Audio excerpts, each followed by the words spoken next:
Баршаңызға сәлем. Менің каналыма қош келдіңіздер. Бүгін каналымда сіздермен бірге ет қосылған бәліш пен картоп қосылған пирожкиді дайындайтын боламын.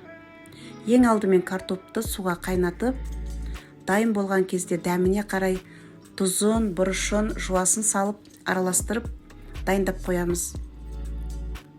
Одан кейін етке де дәміне қарай тұзын, бұрышын, жуасын салып, араластырып, дәмін біркелкі етіп дайындап аламыз. Енді дайын болған қамырымызды бірдей етіп бірнеше бөлікке бөліп 15 минутқа тындырып қоямыз. Дайын болған қамырымызды жайып, арасына етті салып, айналасын әдемілеп бүріп, бәлішімізді дайындаймыз.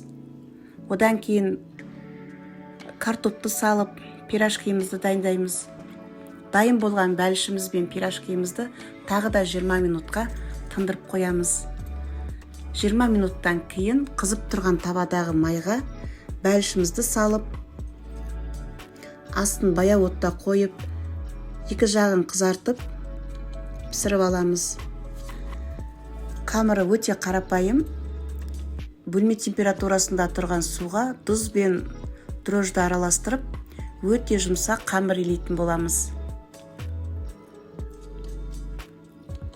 Бәлішімізді алдық. Енді пирожкиімізді да дәл осындай қылып екі жағын қызарта отырып пісіріп дайындаймыз.